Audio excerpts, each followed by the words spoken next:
Let me start broadcasting. All right, here we go. Hold on, Johnny. Hold on. 1, 2, 3, go.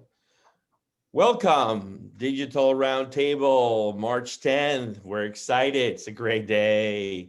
We have an amazing guest speaker today, and we are discussing all kinds of amazing things that have been going on the last 30 days. And perhaps a little farther down the road, get the vision of where this is all going. But before we get rolling here, let me ask our Dr. John Butler to get us rolling and set us in the mood. It's always now. Nothing ever goes away. Everything is here to stay. And it's always now. Thank you, Johnny. I always get in it, I need that little tune to get me going. So, Dr. Butler, how are you doing today, sir?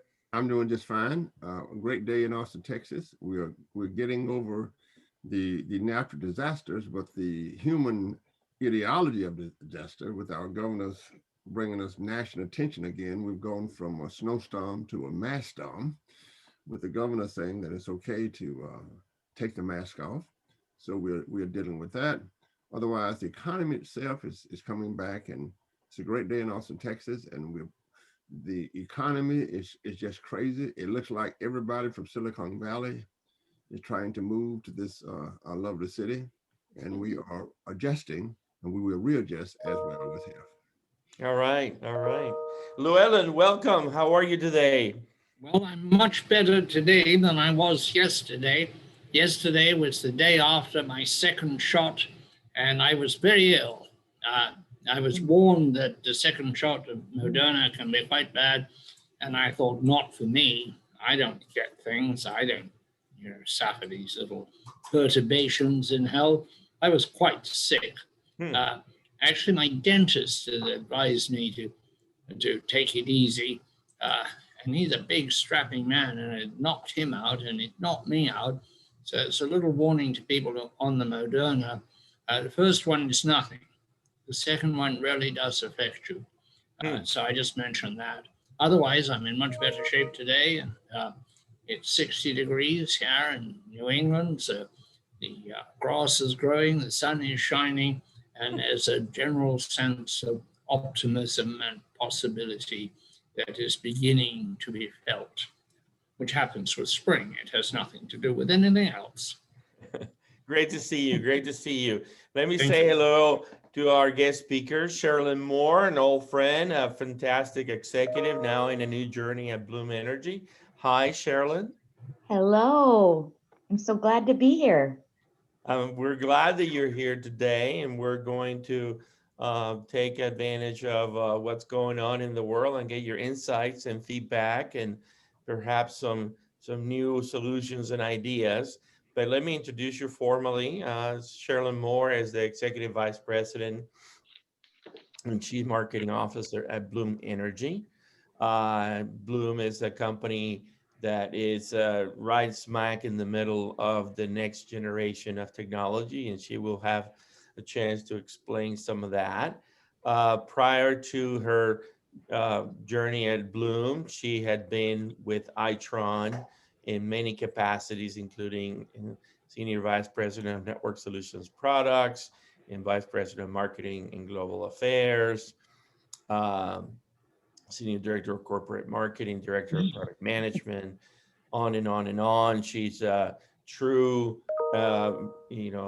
entrepreneur that has been growing this industry in many ways. And before that, she actually worked at Avista, the largest utility, investor-owned utility in Washington. And before that, she was a product manager at Micron Technologies. So she has been around. She has a great schooling. She's a Vandal. She's a SAG. And she won last night. and she also went to Kellogg School of Management at Northwestern University. Oh, go Cats. That's my PhD alma mater. Beautiful. So we're happy to have you. We're happy to have you.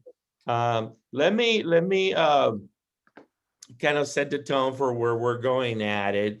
It seems like there's still a debate about whether there's going to be a rebound or not, but I think things are settling down. Clearly, the death numbers continue to grow. They're not, and one person is too many. So the cases continue to grow, but it's really trending down in many ways from a few weeks ago. So things seem to be stabilizing a little bit here and there.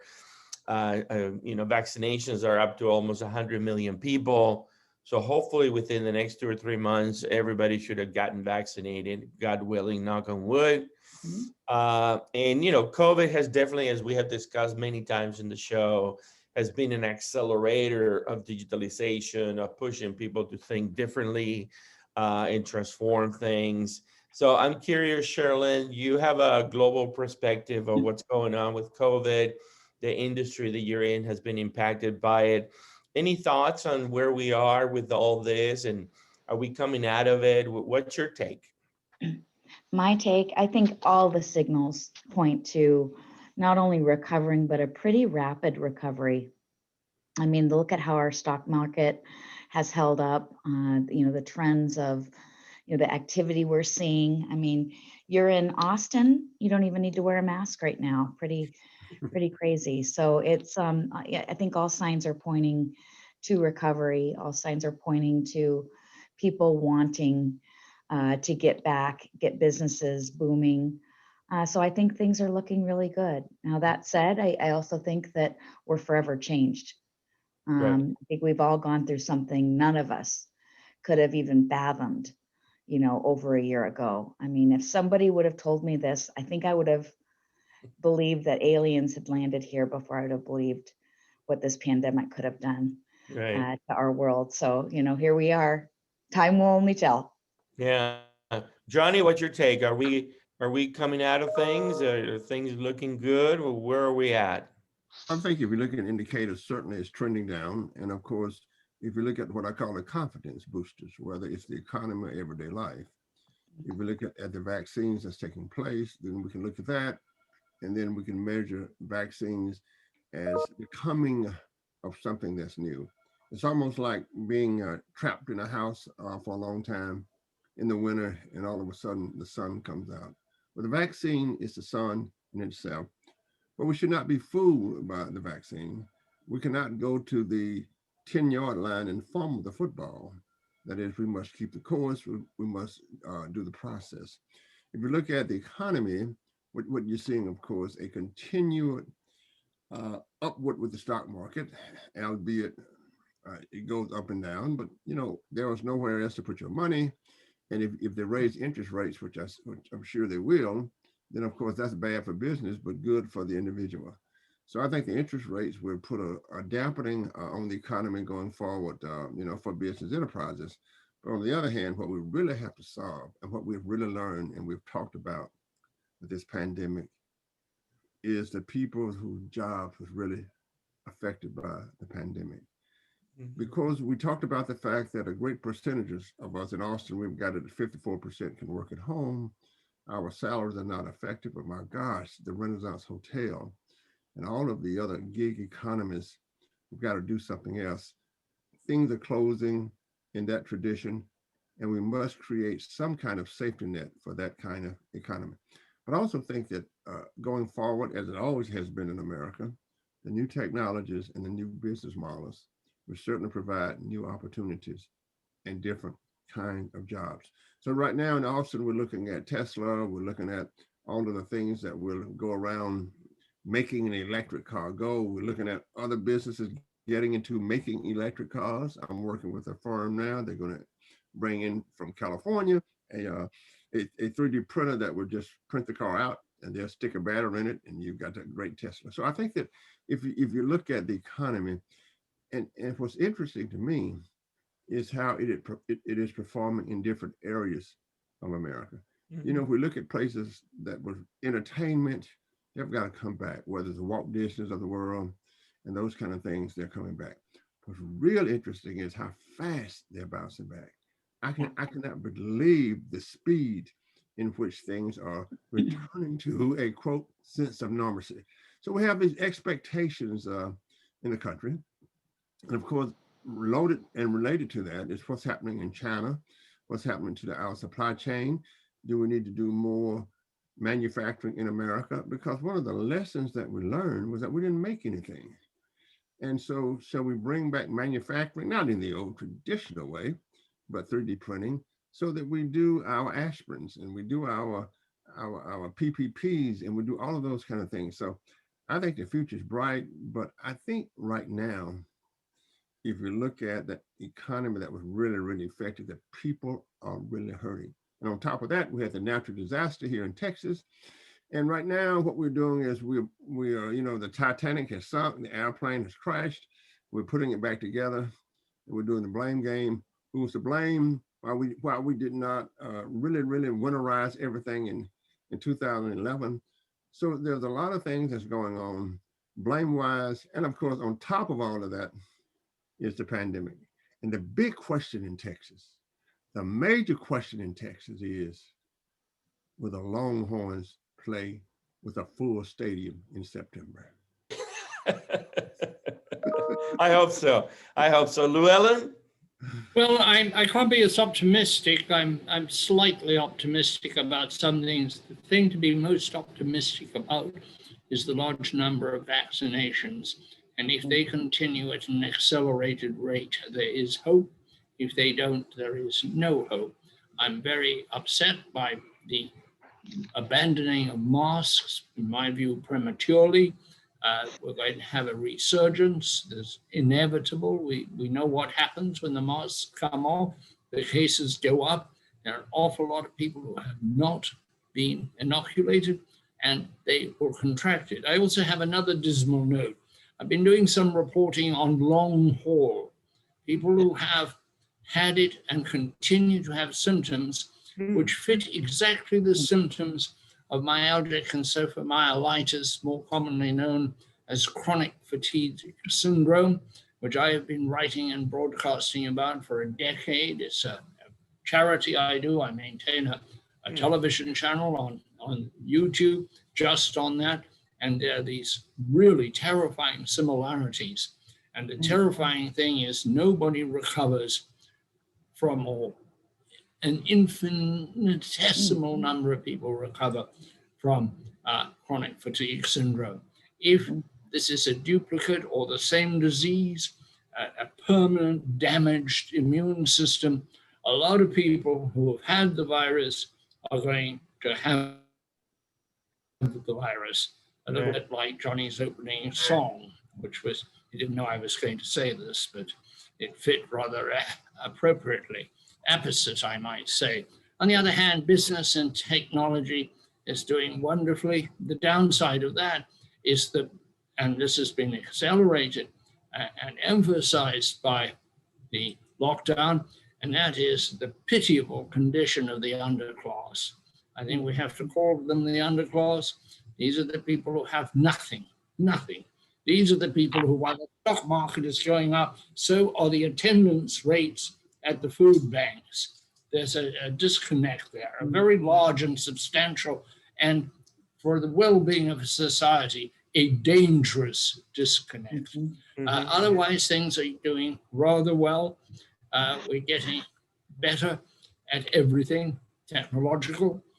We're going to see substantial cuts in the amount of carbon put into the atmosphere. We're going to learn to manage, thank you, Texas, outages in the electric system in a way we never have. There's always been we'll fix it quickly attitude in utilities. Quick response, they can't go with quick response anymore. They better not have it happen. You can't have, for example, a smart city if the electricity goes out when the wind blows or it gets a bit cold. So there's got to be, I see that Johnny is smiling because he's been saying this for quite a long time. That we're going to see upgrades in the electric system, and we're going to have to spend a lot of public money on infrastructure. and infrastructure extends to a whole bundle of things apart from roads and bridges. In fact, in some ways, roads and bridges may be the least of it. Electricity is the first line of infrastructure. Without it, you'll have nothing, zero.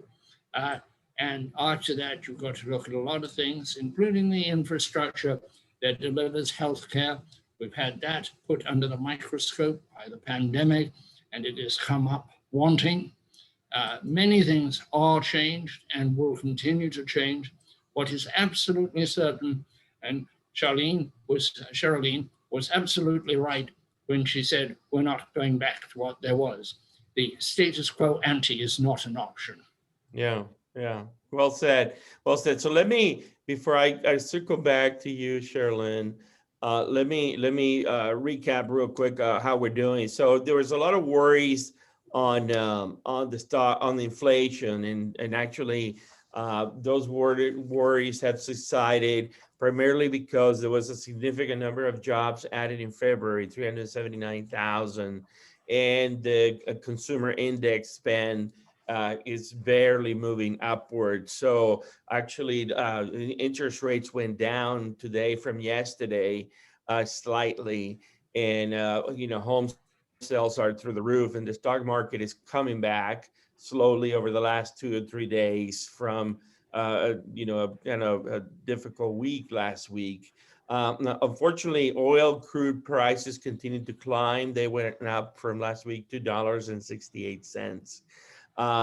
And today, the price of gas in Greater Austin is up 6 cents from last week. Now, all that said, I just got good news. Congress just passed a $1.9 trillion bill.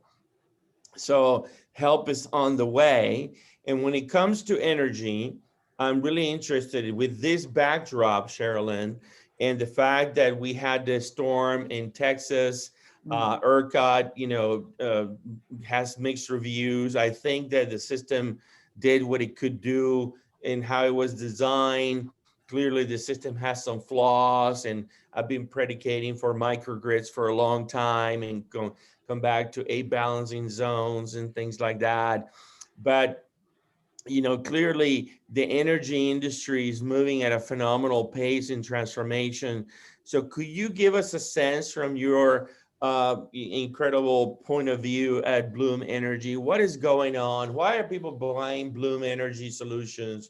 What is the Bloom Energy solution? How is it being used today? What do you see happening in the next 5 years? You got it. So I'll start with Bloom. It's a Bloom Energy server is a flexible modular solid oxide fuel cell technology that allows you to drop in power when and where you need it. It's really good at providing base power. It's not a backup generator. It provides base power, and it is a phenomenal way to anchor a microgrid. Bloom Energy servers really solve a few things for a lot of people. It is an excellent solution to be able to provide a large amount of power in a small, flexible package. We can add multiple servers together to create 20, 30 megawatts of power, or drop it in to a Home Depot for 200 kilowatts. So it has that flexibility and modularity. What we're seeing is internally to Bloom, our costs have continued to go down. Our learning rate tracks even better than the solar industry as far as costs and efficiency. But what we're seeing is this mixture of getting more and more competitive with centralized costs of power on top of these resiliency things that are going on, that the two things together is, we're really seeing an uptick in should we think about things differently. Right. If you're a large industry, a large industrial, you need critical power, you're a hospital, you're a large plant, you're a data center, can you afford not to take power into your own hands right now, particularly if, you're located at some of these areas that are hardest hit. Right. If you're prone to wildfires, if you're prone to blizzards, if you're prone to windstorms, if you're prone to hurricanes, ice storms, torrential rain, you're going to run into issues. And a lot of diesel generators They're pollutants, they're loud, and they're typically, they don't last. It's 4 hours is very typical, and you're requiring for manual intervention. So we're really seeing a need of people looking at decentralization, meaning, hey, I'm going to take power into my own hands, and as well as decarbonization. Right. So So Bloom who are fuel some of cell- your, who Yeah. are some of your customers today? So we have a variety of customers spanning retail, like Home Depot, large data centers like Equinix, who has data centers all over the country, co-location data centers. We have hospitals such as Kaiser, just to name a few. Approximately a third of the Fortune 100 are a customer of Bloom. Okay. What about can I buy a Bloom for my house? Well, what we don't do, your house, although you might be an exception, most houses don't require 200 kilowatts, but again, everything's bigger in Texas and you roll big, but for most people. Bravo. I'd like to ask, can I inquire? You fits right in. I'd like to inquire about what is the technology? If it's not a battery backup technology, what is it that enables it to be called a base technology? Thank you, Llewelyn. It is a solid oxide fuel cell. So a form of fuel goes in, very commonly natural gas, accessible, plentiful. It flows over our solid oxide fuel cell through a chemical process and generates electricity. No combustion involved in the natural gas, and no NOx or SOx or air particulates, and no water. So that's how that works. Now, however, we are very flexible on the type of fuel to generate this electricity. So we are doing deployments using biogas or renewable natural gas, as well as hydrogen, which we're all talking about. You can't get to zero carbon without hydrogen. So hydrogen's another what we expect to be common fuel source, and we can do a mix. So 50% natural gas, 50% hydrogen. What is the effluent? What is the effluent? Yes. The efficiency rates? No. What's left over when you load whatever the fuel is over through the cell? What comes out the other end? Yes. So you're getting electricity, and you are, you're basically passing over air and some amount of residual steam. But I'd have to get you some of the technical specifications to give you exact numbers. As a follow-up question, are there any choke points in raw materials? We're seeing choke points with rare earths, for example, on wind turbines. To some extent, we're seeing choke points with batteries, with the raw materials for batteries. Do you see choke points in your fuel cells? Well, the good news about Bloom is we're the largest fuel cell company in the world, and we've been at this for 20 years. So our founder invented this technology working with NASA to inhabit Mars. So over the course of the time and that learning rate I talked about, we're on our 5th generation of fuel cells. And so a lot of the early precious materials that were used have been worked out. So we've been able to keep maturing and keep driving down not just the cost, but also the components to ensure we don't have those choke points. So there is an advantage to the maturity. We're not new. Obviously, it varies with the feedstock, but what is the average kilowatt cost of a kilowatt coming from your fuel cell? Yeah, so one of the averages that we're seeing, and that the cost of the fuel going in is a function, but we can, for the most part, be competitive across the nation at around 9 cents a kilowatt hour, maybe even a bit more competitive. So we look at more than half of the state. We're very competitive. More than half the state. We're competitive and can be cheaper than the grid. Fantastic. Johnny? Yeah, I think the question is to what extent are Americans ready to take their liberty back when it comes to energy. I mean, now you're hearing a lot of talk of getting off of getting off the big servers and everybody having their own server at home rather than the servers being interactive. So my question is, as you think about the country, I know it's going to vary by region, it's going to vary by rural, urban, but as you think about the country, do you think that Americans are ready for the switching costs? Are they ready to really allow this technology to be part of their everyday lives? I would guess that most Americans have not really heard of the technology itself. If they heard of it, they just look at it as another kind of server at the house where you can go buy at Home Depot.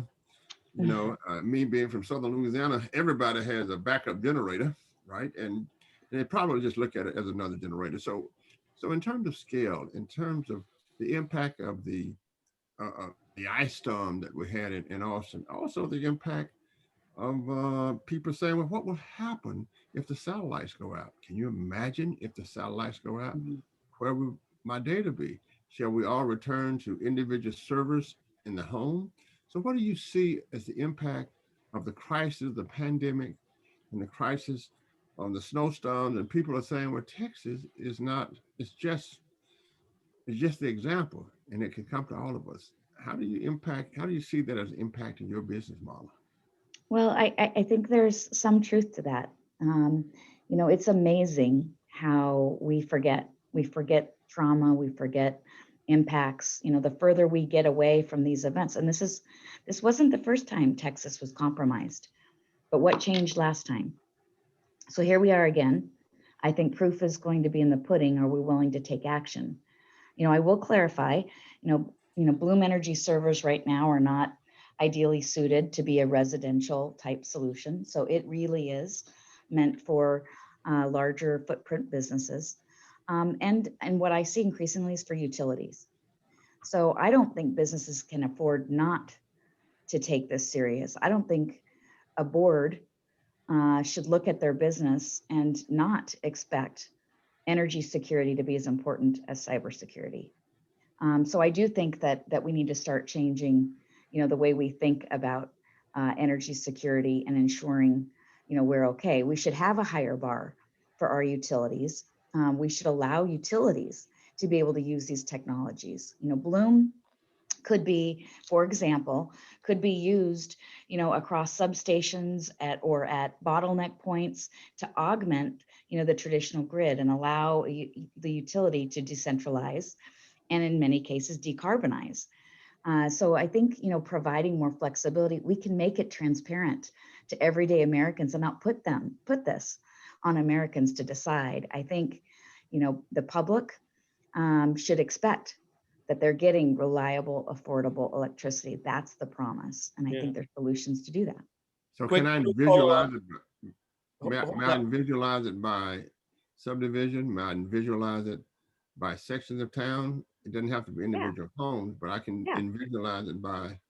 Yeah, a community district, right? A downtown block, making sure that we have coverage to make sure the grocery store, the jail, the street lights, and the courthouse has power that it needs. That could be an application for Bloom. So you're dropping it in where you need it and as much of it as you need. Yeah. A quick follow-up, Sharelynn. Do you know of any customers in Texas while the storm happened? And do you know how well they did or what happened to any customers that you had? Well, I'm not going to name names and I'm not going to name business names and spell out other people's issues. But I know for a fact that, you know, as soon as some large industrials go out of power and bring their systems down, the pollution rises and people suffer. I know that there was a jail somewhere in the state that completely lost power, and it could have been a real issue. Was a problem, could have been a real issue. So we know the problems, and you know we don't have enough Bloom in Texas yet for me to talk about what we were able to do. Now, when the wildfires hit in California, we have a lot of stories about our customers that stayed on when the lights went out. And not only did they stay on, but we used the grid as a backup. And we can use the grid to be able to export excess power back to the grid. Right. So we had a university that had excess power because during the wildfires, they weren't in session in school. We were able to put that power back onto the grid. So Gotcha. again, flexibility, modularity, innovation, it's exactly what we need. Yeah, yeah, makes sense. Makes sense. Quick question. In Puerto Rico, you're familiar with all the things that went on in Puerto Rico, or, after the Maria storm and the rebuild of the grid there. Is Bloom being used in Puerto Rico at all? We've had discussions, but we didn't get as far as deployment, but these discussions are still underway. Mhm, There's a lot of investment being done right now. mhm. And I think Bloom should be in Puerto Rico. Right, right, absolutely. What's your take on there's a lot of conversation and dialogue right now about what is state Congress and the governor going to do about fixing ERCOT, fixing the Texas grid. And I'm a big proponent, always been, of microgrids. Where is that conversation going in general? I mean, are people really looking at that as the next phase of the is hardening the grid, creating standalone islanded possible microgrids around a fuel cell like yours? I mean, where is that conversation taking place, and where are examples of this being deployed at a significant number? Well, the conversations are happening at every level. We have mayors in Texas right now talking to us. We have, city council members in prominent counties, county councilmen talking to us. We have businesses right now that are talking to us. So we and we're going to talk to the utilities. So we see an opportunity where ideally we can be flexible enough to be where the need is. And mayors are wanting to say, okay, well, we're not going to wait. We're going to make sure our critical services are covered.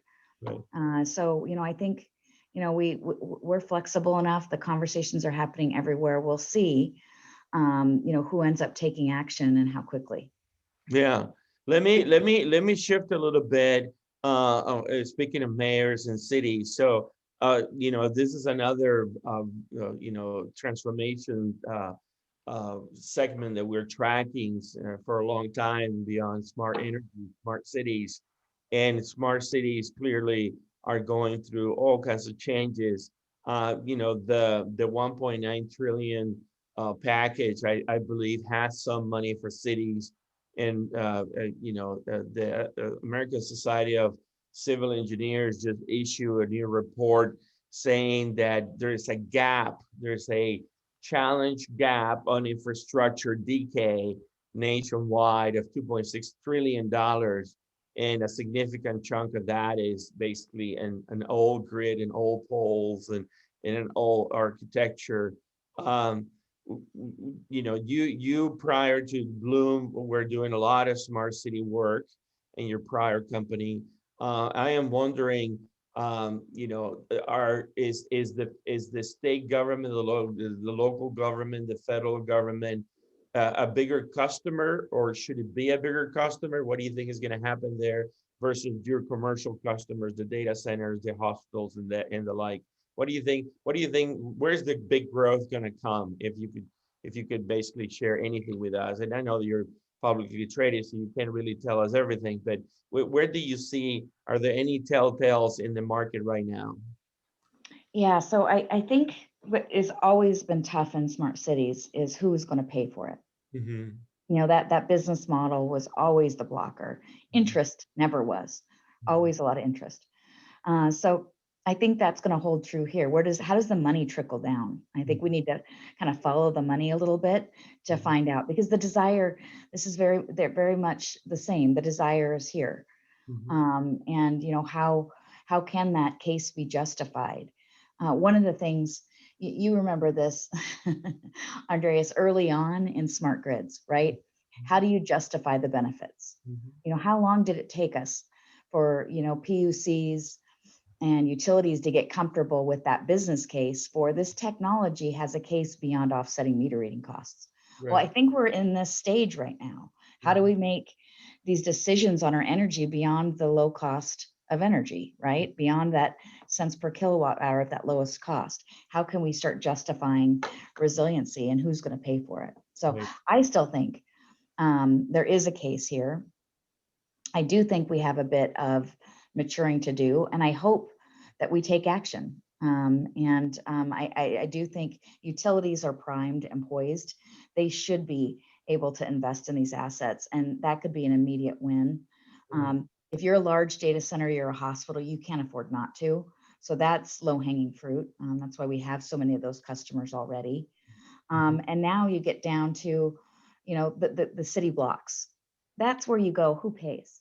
Right. How do we make sure the jail, the grocery store, the smaller grocery store, right? How do you pool resources to make sure all of those elements are covered in a community? And community microgrids have huge opportunity in my mind. But I think working that through is interesting, and I think we need a lot of help here. Johnny, on anything you can share or maybe inquire on business models? I mean, we talk a lot about new business models need to emerge, and we have been preaching about that for a long time. Any thoughts on that conversation with Sharelynn?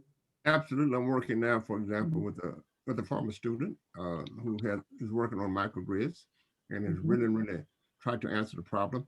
And in terms of who pays for it, the question, it would have to be an interactive process, a sharing process. It's going to still have to be a private-public relationship when it comes to the business model. So even with all of the technologies that's changing, when we begin to look at microgrids, which Llewelyn really loves, it has to be interactive. It's going to have to be interactive with the present grid. It's going to be what you've done, Andrea. And the question is, how do we allow a public-private partnership to create new streams of revenues that will go not only back to the traditional grid, but also back to the microgrid? Right now, what we like to do is, okay, put it back on the grid and get paid. Produce it, put it back on the grid and get paid. So that might be one payment model. The other model, it has to be what happens when it is completely divorced from the grid and who pays for it. So you've got two things. You've got the public-private going on. If everything goes out in Austin, Texas, and in Great Hills, and I look around and we have a solution as you were suggesting, well, then somebody has to pay for it. Now, do I pay for it as an individual person now? Or does it go back on my overall grid from Austin Energy? So the business models are going to be dynamic. And right now, what we do have, we have the algorithms that will allow us to do that. So if you look at pricing models and economics, if you look at what's going on in terms of how we price products, if you look at the stock market and how we price products, and if you look at the algorithm that's making those decisions, I tell you what's going to happen is this: with a private-public relationship, the algorithm will make a decision of whether revenue will go. Will it go to the private sector or will it go to the public sector? But I think it has to be interactive, and I think it'll be done by John, we need to talk. I want you to solve this problem, because if we don't solve the business model here, we're not gonna meet the need. Absolutely. I think so. We have talked, Andreas and I have talked a lot about that, and we're working internationally about that. And we have the data. And just think comparatively, okay? Just think what we've done with pricing models in the stock market. Let's think of what we've done with pricing models with buying tickets. If you go to a Giants game, and the algorithms have done what the old hustlers would do, scalpers would do. They have put in mathematical formulas. So what the scalper would do is Andres would arrive at Texas Memorial Stadium an hour before the game, and the price of a ticket is $900. It gets to 2 minutes before the game, and the price of a ticket is $100.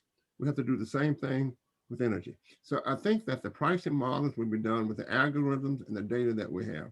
There's no reason at all to just say, okay, we're going to pay one electric utility the revenue.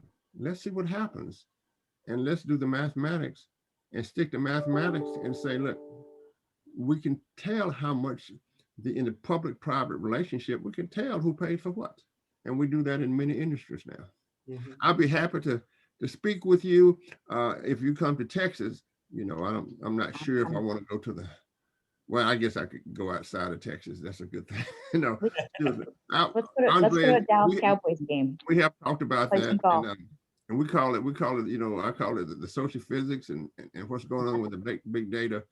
And we'll be happy to come out and consult with you and your firm on that. As a matter of fact, CMG will make that a priority to make sure that we do that.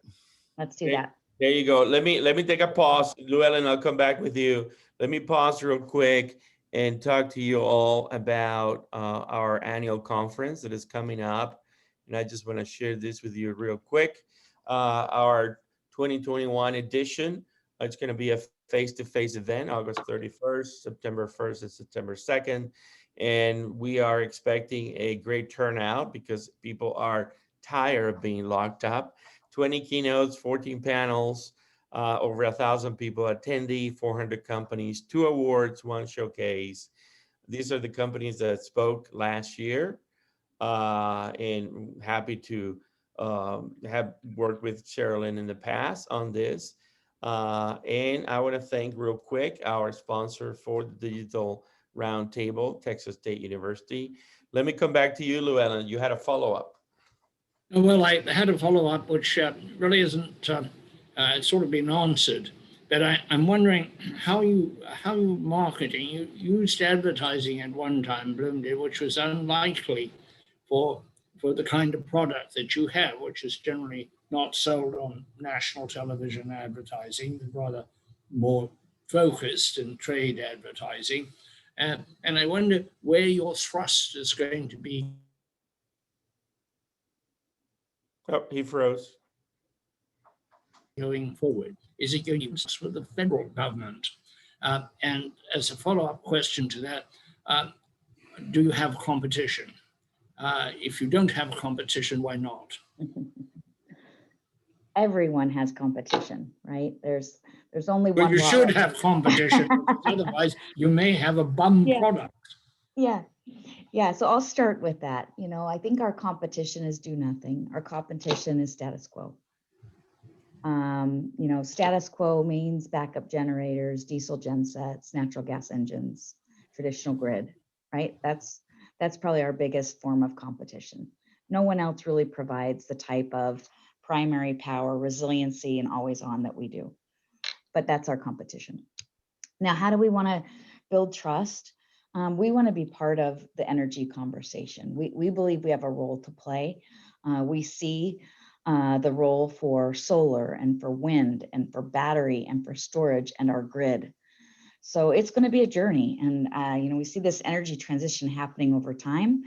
I believe we all want to get to zero carbon. We all want to make a difference in climate. You know, what are those ways that we do this together? And, you know, again, I think Bloom has a role to be part of that. Where we can be part of microgrids. We can be part of decentralized distributed generation. We can be part of, you know, businesses' resiliency strategies, and we can work collaboratively with the rest of the industry. So being part of conversations like this is what you'll see Bloom do. You want us to see us, we want to be at the table. And so I think you're going to see Bloom, you know, much more prominent in the places where energy is talked about, where you're reading about energy. We think we have a lot of work to do. Very few people know who Bloom is. And very few people, if you do know, oh, Bloom Energy, you probably don't really know what's gone on with Bloom the last year or two. So as a follow-up, what is the range of output of your server?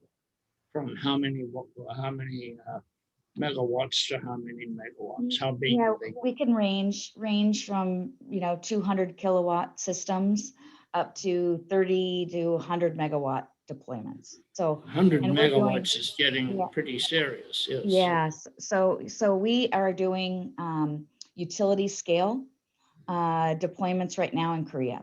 So the GenCos in Korea are using Bloom Energy servers for utility scale generation. So we've been doing that for some time. And the other element of Bloom is that's exciting for us is this era of hydrogen. So the Bloom fuel cell that I talked about, fuel going in, electricity coming out, we inverse that process and put some form of energy to go in, like excess renewable, excess nuclear, and hydrogen comes out. So our same platform will be used as an electrolyzer. And that's a whole other topic, maybe for another day. Very But that's the interesting flexibility topic. of the platform. Yeah. It's a different way of approaching that. It's very Yeah, interesting, at least it is to very me. different. Yeah, it is a very different approach Absolutely. and very innovative. Not to crowd Johnny's space. He's a bit, sensitive to that sort of thing. And if you met him, you'd understand why. But I need to talk to you about some of this offline. I'll send you an email, and sometime we can do a telephone. I think we do. I would love to chat more with you. I was gonna say, Sharelynn, that the hydrogen discussion is a big discussion. It is big. As a substitute to electrification of buses and large transport. Anything going on there? Long haul. Talking to all those companies? Yes, we're starting the conversation. Our electrolyzers will be, commercially deployed more in the stages of 2022 than right now. Mhm. So we're under development right now for our electrolyzers. We are in a lot of discussions, of course, that I won't talk about. But I think for us, figuring out who those right partners are. Right. We are excellent at the technology. We are excellent at understanding our solution and being able to integrate our solution.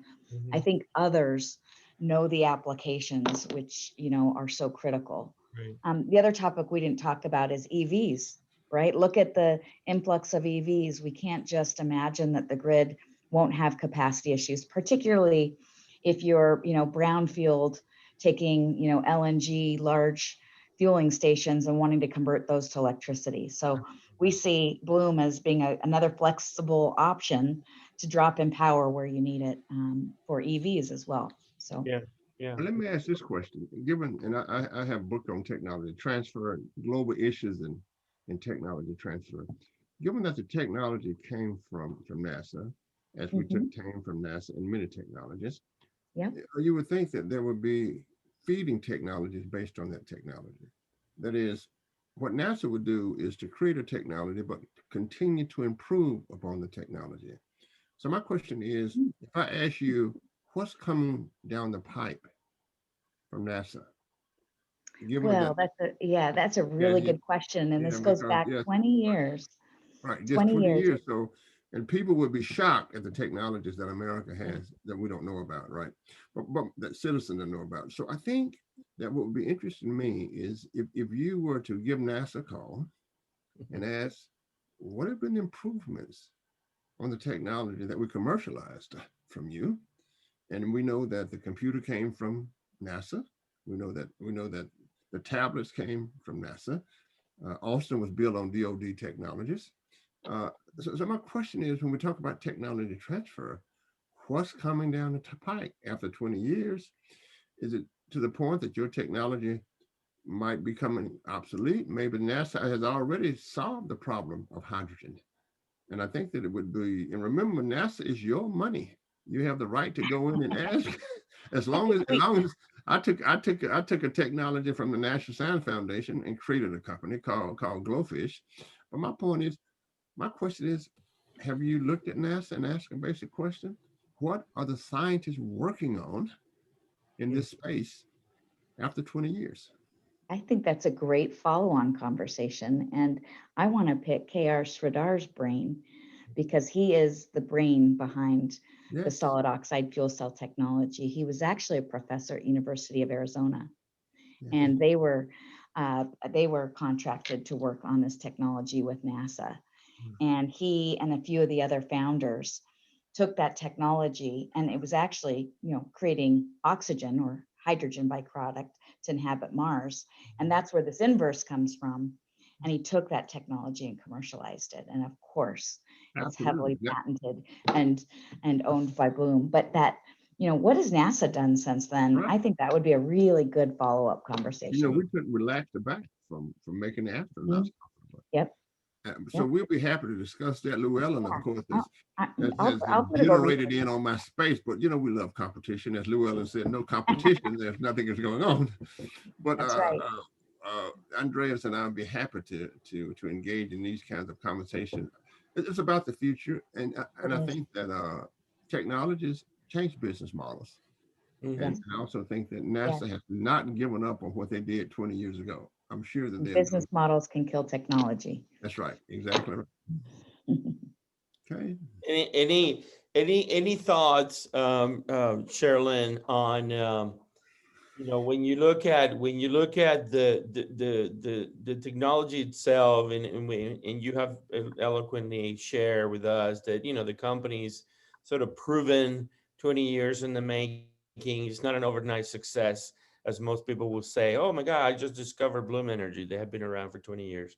Clearly, the messaging, the awareness is missing. How do you think?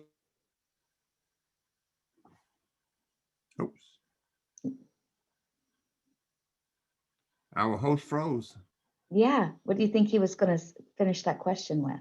I don't know, but he's either posing or It'll be shipped to my house, whatever, or my hospital, or where, it'll be that easy. Wait, how do you get there? How do you get there? Just give us a glimpse of what's going on in your head about how you take this challenge and make it pervasive. You froze, Andreas. We didn't hear. You froze, but I think I figured him out. He's saying, you don't have a lot of people that know who you are. So how do you make it pervasive, right? Right. Well, you know what? It's going to take partnerships. It's going to take education. It's going to take good old fashioned marketing. But I'm a big believer in partnerships. We have, an amazing direct sales engine, but increasingly there are companies doing energy projects. And they want to bring Bloom in to be part of the solutions that they're building. Right. That who's going to make this even more pervasive in my mind. So, establishing partners with ESCOs, with EPCs, with large developers, and those conversations are lining up, and that's who I imagine being primed to be distributors all across the country. Yeah. Utilities will want to work with us directly. Yeah. Because they're construction companies themselves. And so we will intend to work with every utility that we can.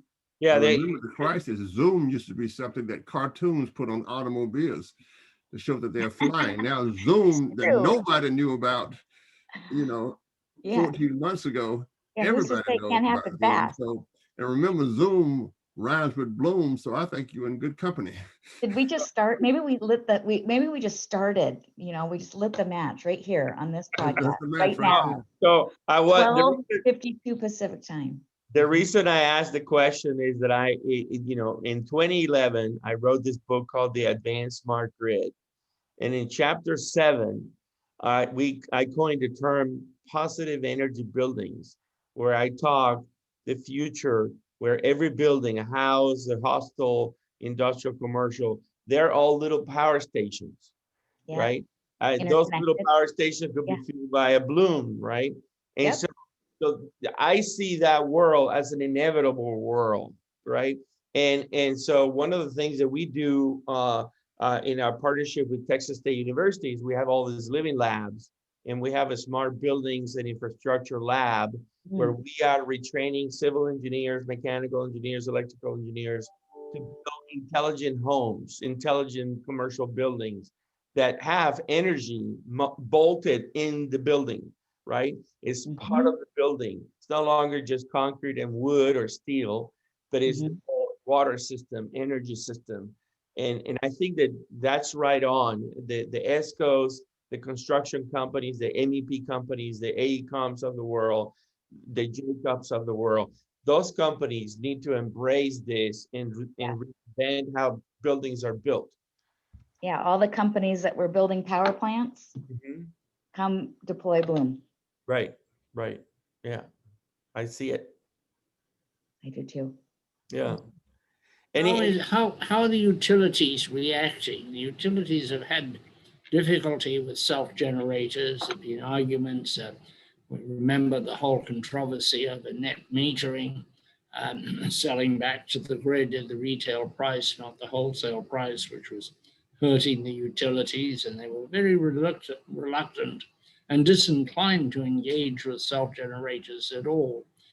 Will you set up, or do you set up utility or an external and possibly competitive generator if it's in a microgrid, for example? Well, I think there's various models. So deregulated sides of utilities have been engaging with Bloom now for quite some time. The regulated utilities, it's a mixed bag. Are they allowed, to own these kinds of assets? Do they get rate recovery? Typically, no. There's models in how storage is being treated that should apply. So I think this is less about needing to convince a utility that this is a good idea, and it's more about getting the PUCs to put the right regulations together, allow utilities to do what they need to do, which is decentralize and decarbonize.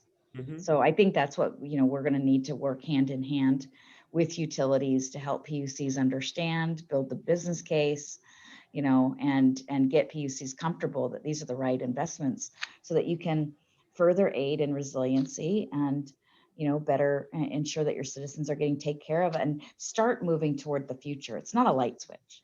We Yeah. all know that. It's a journey, but we should be starting now. Yeah.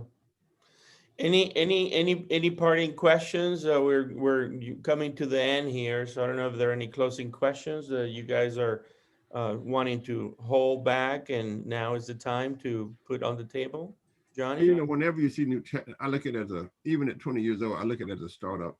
And I think you should look at it and ask feel like another a startup question. Ask another kind of question. What utilities are interested in purchasing you? And what would that number be?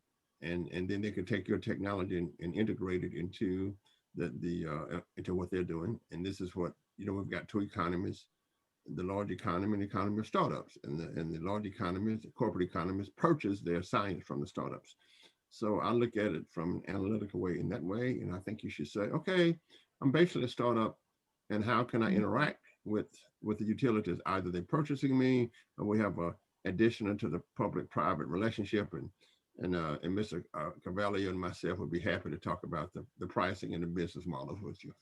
Oh, let's do it. Let's do it. We need help. We got a lot of work to do. We've already identified that. Llewelyn? I think it's very exciting. It's very interesting because it's a different dimension. It's a different way of looking and talking about an issue which is front and center, and mostly wanting in solutions, because the solutions out there are inadequate, particularly in emergency situations. Yeah. Batteries draw down too fast. You can't go out and build pump storage overnight. There aren't many, although yours may be fundamentally a base load system, it certainly would have a role in backup or staying online. Yeah. And other things are going offline. That's right. And that is different from anything else that's being offered. I find it very, very interesting. CPS Energy in San Antonio, the neighboring city to the blessed sainted Austin. These chaps are very fond of Austin. They have to be human. We'd love to work with yes. They have an Austin-centric view of the earth. It's a little bit like that picture of how the New Yorker sees the world. It's the same for these chaps. I try to humor them and help them with a little bit of perspective, but not undermine them too much. I don't want them to go away happy and good man. Incomplete. But this is CPS Energy in San Antonio has just put out, before the electricity crisis, a request for proposal for 900 megawatts of solar power. And with that, a request for proposal for some way of supporting that. They call it, I think, binding or something like that, but it's backup. You can't have 900 megawatts of solar power at the whim of when the sun is shining. You have to have it fit into some large system. That is why there is this passion suddenly for hydrogen. Hydrogen has had fairly long life. In the energy crisis in the 70s and 80s, hydrogen was beloved by the environmental community because they wanted to use hydrogen for domestic automobiles to get them off polluting cars. Fuel. Yeah. Didn't work out. It was probably the wrong mission. Often, things begin with one mission and they end up having another mission if the first mission fails. And now hydrogen seems to have another mission, which is an extender of natural gas and ultimately a substitute for it. But it's not an easy gas. It's not as hot as natural gas. It burns very hot, which is something different, but it has low density. It's a very slippery molecule. It's hard to handle. So ideally, it should be handled in your situation, in a controlled situation, not set out across the countryside for people's homes, where I think it would be very dangerous and unsatisfactory. Anyway, what you told us is hugely exciting and very, very interesting. Thank you so much for coming on the broadcast. Thank you very much. Thank you. We look forward. We look forward to the Sharelynn Moore magic applied to Bloom Energy. I know her really well, and I predict total success. And someday, I want to get me a Bloom mug. Oh, That I can power my little house, 10 kilowatts, this big, right? You guys will work on that. It may take you 10 years or something. Go get a Walmart, buy me a Bloom mug. Someday we'll get there. I hate to tell you, Andres, the first nuclear reactor at Idaho Falls was this big, EBR-1. It was a fast reactor, and people saw this and thought, we'll have one of those in our houses. Popular mechanics thought everybody would have one in the house in no time at all. This was the future, except it turned out to be a little more difficult and complicated. But this used to be a supercomputer, and now it is in our house, so you never know. I just wrote a funny column today for my syndicated columns about the only thing we can't do with this or don't do with it is make a phone call. Now we send a message by some other device in order to make a phone call. I will send you an email arranging a phone call if that's all right. That's funny. It's very true. Very true. And as a mom of teenagers, yes, calling each other, you don't do that. No, absolutely. Sharelynn, it's been a delightful time to have you. Thank you for being with us. We appreciate you, and we look forward to hearing the success of Bloom reverberate the hallways of technology, utilities, and enterprises. Wonderful. Well, it was truly a pleasure. Great to meet you. I look forward to follow-ups on business model and the technology, Llewelyn, and Andreas, always a pleasure. Absolutely. Thank you very much. Johnny, do you have your guitar? Let's go. I'm gonna finish. We closed with that too. Llewelyn's song. He liked it. It's always now. Nothing ever goes away. Everything is here to stay. And it's always now. And it's always now. There never was a used to be. Everything is here with me. There's always now. So brace your heart. Find yourself some sanity. It's really only you and me. It's always now. And here's your part. Sing it like a melody. It's really only you and me. It is always now. Bravo. Bravo. You're welcome. You're welcome.